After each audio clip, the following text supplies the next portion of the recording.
What if I tell you that today I'm here not because as a sum of my successes, but as a product of my failures?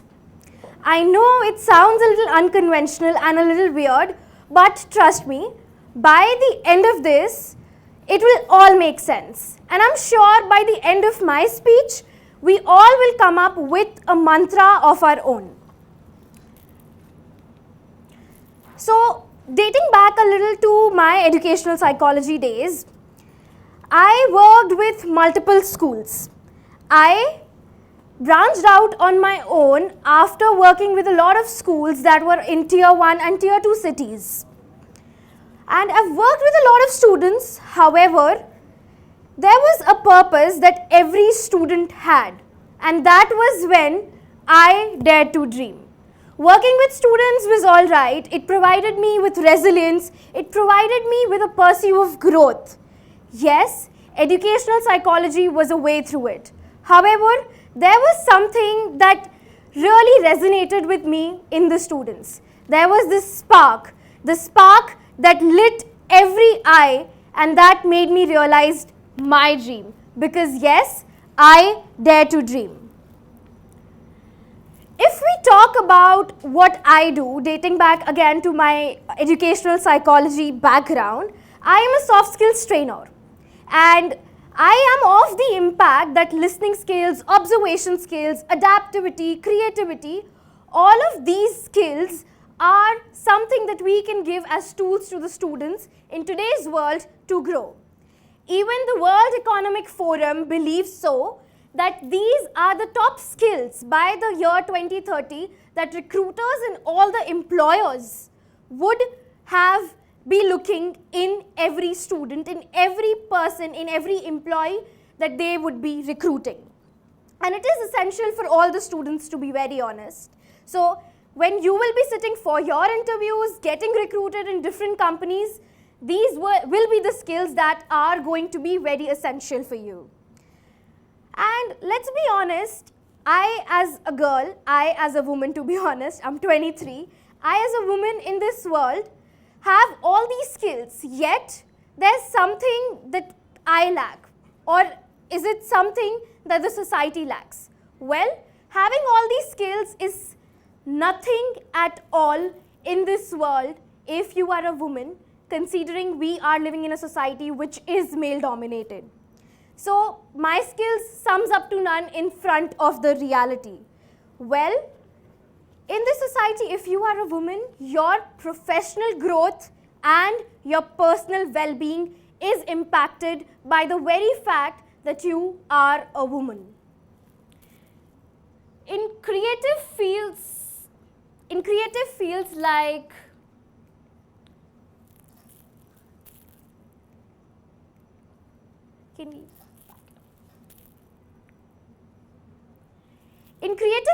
photography, this was one of the major drawbacks that as a woman I had to face. Yes, equal opportunities is something that we all talk about. It is the utopian world that we see. However, pay disparity is the reality. Let me emphasize, pay disparity is the reality. Beyond the economics of life, another concern for women that raises is the safety. Let's imagine a girl has to go out at night as a photojournalist and has to record all these crime scenes. Do you think, will you allow your sister or your mother or let's just say your friend to go to those crime scenes in today's world? I mean, if yes, just raise a hand. If no, then we have the answer. Do we have the safety to grow professionally? I absolutely see none. Safety versus professional opportunities. What would we choose? Yes, as a woman, I also chose my safety. And that is how I landed into educational psychology. Now, let me get this clear. Educational psychology is a way to empower the students that I see who has the potential to grow in their life. And yes, it does make me happy answering to some of the questions that my fellow speakers say, that maybe I might not be doing something that I was really passionate about, but yes, I am doing something so that the people who are passionate about something can pursue that way. I let go of my professional opportunities, but yes, I am ready. I am ready to pave way for others to pursue their professional opportunities. Let me date back again to my education background. I work as a soft skills trainer. I work as a TEDx trainer in the Montessori High School. In today's world, the biases, the stereotypes may be very less visible in the educational setting. However, one thing that is very prominent is when considering leadership situations, leadership positions, even in the education background, women are not deemed fit by others. If we consider principals, heads of departments, or any other HOD for that matter of fact, males are preferred over females, and that is the reality. Even a report by McKinsey and Company in 2024 says the same, that women in leadership positions often face more obstacles than their male counterparts. It's difficult for women to grow in such scenarios. Well, all of this aside, my journey has been defined by a lot of obstacles. Like I mentioned in the very starting, that my journey is defined by failures, not my successes. Well, that is true, because that is how I evaluated, I challenged my situations. I challenged myself in scenarios where I couldn't even think that I could foster. I worked with an organization. It was a very commercial setup. I worked in commercialized sectors too, and I worked as a curriculum developer, which added little to no value to the students at that point of time. Imagine me, who as an educational psychologist working as a curriculum developer, adding little to no value to the students' growth. Because why?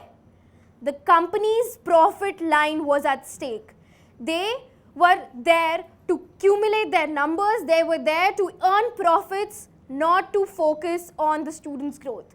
And that is where I evaluated what is success to me. Is it something that I want to earn, or is it something that I couldn't do in my life and I want others to do? That is where I do evaluate my success. I challenged myself in that very moment. I challenged myself in that very moment, and I decided to pursue the solo projects. Now, the question is, evaluating yourself, evaluating what success means to you. Is it something that comes naturally, or is it something that you do and then you realize that this is not something that I want? Well, we have to try our hands at everything. We have to challenge ourselves. As women and as somebody who's worked in a very commercialized setting, I realized after a very long time that this is not something that I want. So even if it was giving me happiness, it was providing me with everything that I needed, there was still something missing. What was it? Can anybody take a guess? Exactly, the passion with which the things that I wanted to do. I chose passion over profit, because that is one thing that drives everything. So, the question that I would want to ask each and every one of you here is, and to be honest, your professors and everyone, is the workplace that you are working in empowers you, or is it holding you back? If it is holding you back, then do you have the capacity to transform it? Well, the answer is simple. If yes, you can transform it, but the question is how? The answer is changing your narratives simply. Changing narratives and changing the way you see the world. Changing your perspective towards things. Which makes me come to, a very incident that I personally remember, and it is very close to my heart. I was working with a couple of students in a TEDx club, like I mentioned, and they all came up to me running and saying, "Thank you so much, ma'am, for providing us with this opportunity. Thank you so much for making us do things that we would have not imagined." However, they did not realize that they were the ones who had the capacity, who had the capability to pursue their dreams. And along the way, they made me realize that what I could have done. Now, if we talk about passion, like it's written over here, passion, what does that mean? For me, passion has always been photography.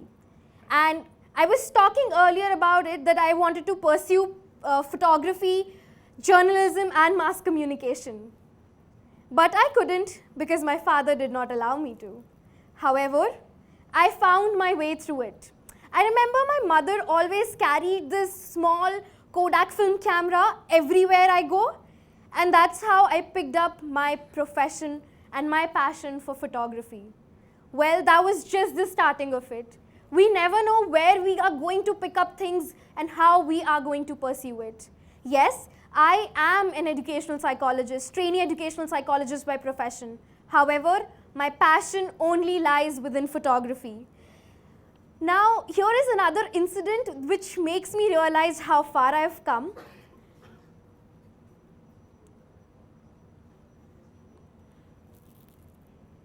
Photographia, like also mentioned in my bio, I was the founder president of Photographia, and oh my God, it was a struggle.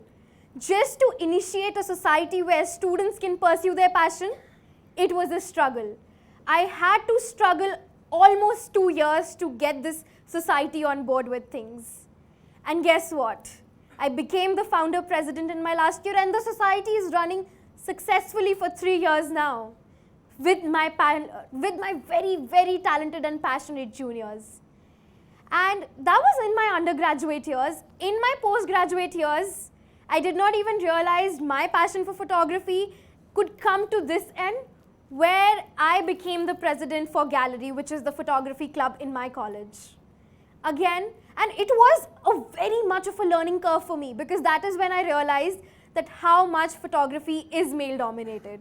Even like right now, we see a lot of people here who are all males and doing the photography. And if I talk about this, yes, mass communication and journalism is very much dominated about males. However, if we have the passion, we can definitely do this. So another thing is that I want to talk about is passion. My passion led me from a founder president of a photography club to being the judge of a competition in the same university. Yes, and that was a very proud moment for me. So that is why passion comes as the key to leading you to success, and not just success, but leading you to happiness of your own things. Now,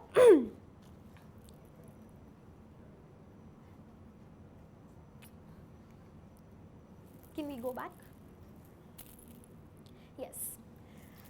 Even the National Geographic Channel themselves say that women are not doing well in the field of photography. And it has been a very long time that women have struggled to just get access to those things in the area of photography.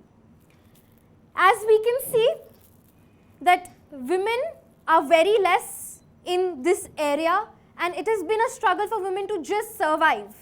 Being it going to sites and unfamiliar situations, unfamiliar locations which are very unsafe for women.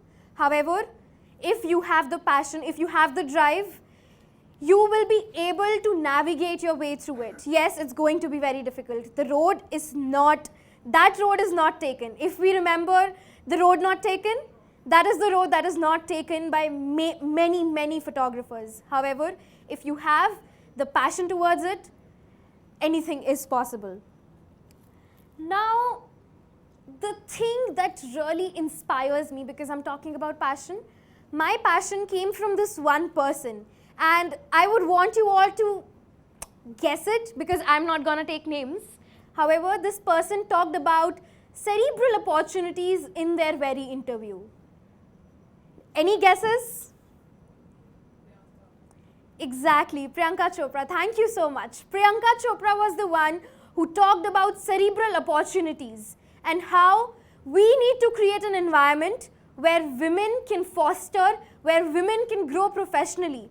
Because if a man is driven at 50, having 3 kids, we do not question them how they are doing it all. Do not question me. I can have a personal life, I can have a family, and I can still grow professionally. And that is how passion drives you. And the question is it all going to be okay? No, it is not going to be okay. We will fall down, we will falter at times. As women, we are always expected to be apologetic about everything. If I'm going to take time, I'm going to be like, I'm so sorry, I'm going to do this for a while. I'm so sorry, I'm going to do this, I'm so sorry. As women, we are bound to be apologetic because of the social conditioning. Why do we hesitate to take space? Even a research paper by the Association of Psychological Science says that women in educational settings or workplaces have this will to be apologetic about each and everything.